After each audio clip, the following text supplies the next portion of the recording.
9 August जागतिक आदिवासी दिन संयुक्त उत्सव कमिटी वाडा तालुक्याच्या वतीने मोठ्या उत्साहामध्ये साजरा करण्यात आला। या निमित्त आज वाडा शहरामध्ये भव्य शोभायात्रा काढण्यात आली। या शोभायात्रेमध्ये विद्यार्थी विद्यार्थिनीसह हजारो आदिवासी बांधव सहभागी झाले होते।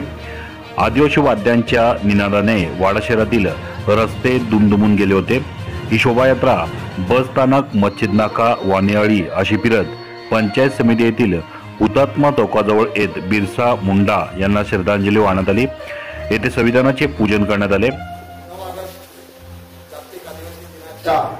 माझ्या समाज बांधवांना अगदी अंतःकरणातून या उत्सव कमिटीच्या वाडा तालुका अध्यक्ष या नात्याने सर्वांना शुभेच्छा देतो।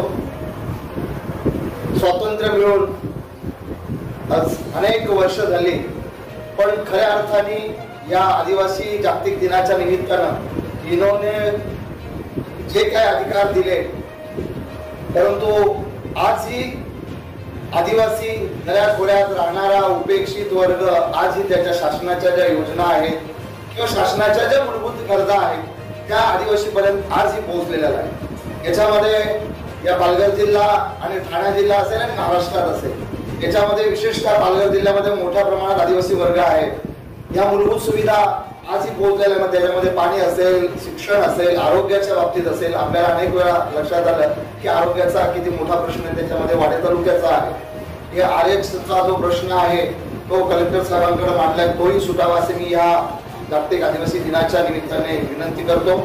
मूलभूत सुविधा भिवंडी वाडा रस्ता आहे, ह्याही किती परिस्थिती वाईट आहे, शासनाला या माध्यमातून कळू इच्छितो की वाडा भिवंडी रस्ता किती वाईट अवस्था। शेकडो आतापर्यंत या भागातले नागरिक तिथे या रस्त्याच्या माध्यमात कितीतरी लोकांचं नुकसान झालं, लोक गेली तिथे।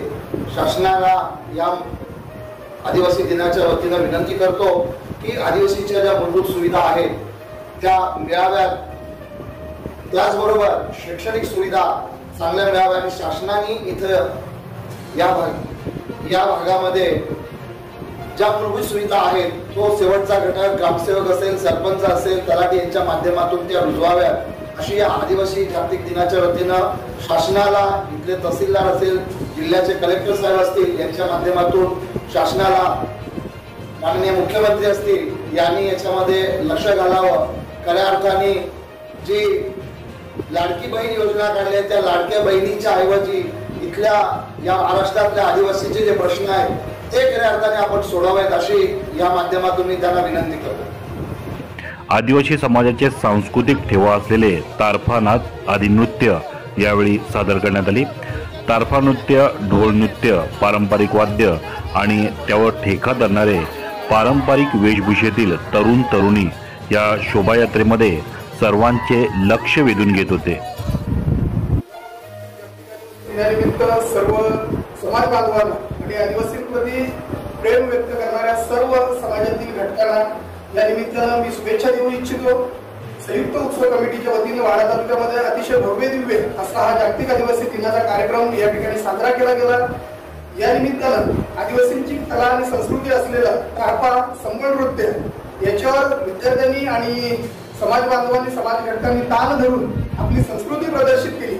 त्याचबरोबर या माध्यमातून संयुक्त उत्सव कमिटीच्या वतीनं आम्ही प्रशासनाला आरोग्य, शिक्षण आणि आदिवासींच्या मूलभूत हक्क आणि अधिकार जे असतील यांची मागणी देखील आम्ही प्रशासनाकडे केलेली आहे। त्याच्यावर शासनाने अंमल करावा आणि आम्हाला न्याय द्यावा।